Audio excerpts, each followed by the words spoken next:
यह है रस का मार्ग। इसलिए यहां पर कहा गया है, नावाजी लिखते हैं भक्तमाल जी में कि आंसुधीर उद्योत कर रसिक छाप हरिदास की। स्वयं राधा ने कहा तुम तो रसिक हो, अर्थात रसोपासक।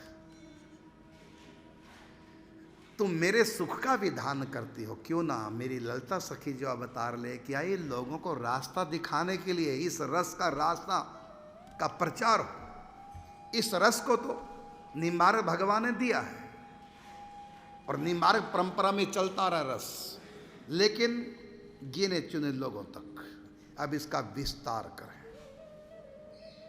तो निम्बार्क संप्रदाय में फिर भगवान ने ललिता सखी को भेजा। किस लिए भेजा?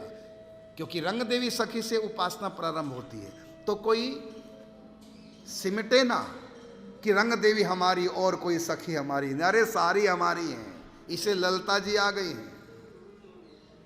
ऐसा नहीं कि हम यूथेश्वरी के यूथ की हैं, रंग देवी जी के ललिता जी बेगानी हो गई, नहीं। इसी संप्रदाय में, निम्बार्क संप्रदाय में ललिता जी भी आ रही हैं हरिदास जी के रूप में। सब सखियां हमारी हैं, हम सब सखी। ये कलयुग के लोगों की तरह ना कर देना, ये अपना पराया, हम उस युद्ध की, हम उस युद्ध की, अरे हम सब की सब हमारी। ये तो साधक के लिए एंट्री के लिए एक दिया जाता उसको कि इस द्वार से प्रवेश करना, ये तुम्हारा द्वार। जब और इस प्रकार मान लो कई द्वार हैं, एक महल के मान लो 12 द्वार हैं, तो 12 रास्तों से अंदर एंट्री होगी, लेकिन अंदर तो महल एक ही है, उसमें तो भेद नहीं है। इसी प्रकार हम लोग जय रंग देवी के द्वार से प्रवेश करेंगे, लेकिन इसका अर्थ नहीं कि ललिता जी वाले द्वार से हम नहीं कर सकते। देखो निम्बार्क संप्रदाय में ललिता जी आ गई हरिदास जी के रूप में, हरिप्रिया सखी आ गई श्री हरिव्यास जी के रूप में, विशाखा सखी आ गई हैं श्री हरिराम व्यास जी के रूप में,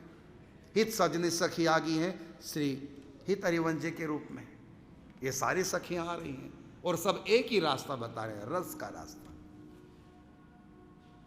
तो हरिदास जी बता रहे हैं, श्री हरिवंश जी बता रहे हैं, श्री हरिव्यास जी बता रहे हैं, जो भी संत रसिक हैं, सब द्वार सब के अलग अलग हैं, लेकिन एंट्री जब हो जाएगी अंदर सब एक है, रसोपासना।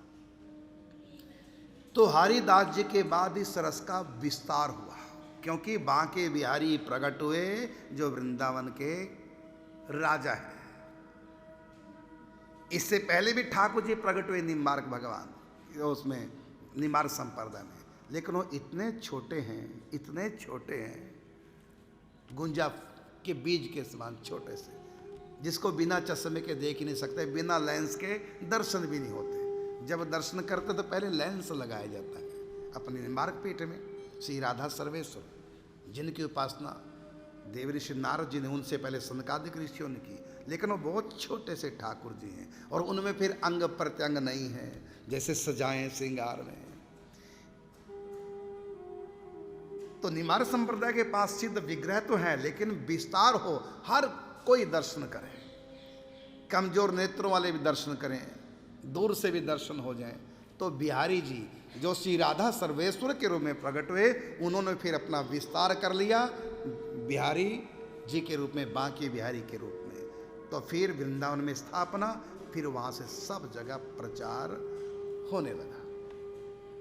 इसलिए बिहारी जी के दर्शनों में इतनी भीड़, क्योंकि विस्तार को निम्बार्क संप्रदाय के ये ठाकुर जी विस्तार को प्राप्त हुए। और ग्रंथ के रूप में श्री महावाणी जी, इससे पहले भी थी आदिवाणी युगल शतक, लेकिन सूत्रात्मक विस्तार किया है हरिप्रिया सखी ने आगे।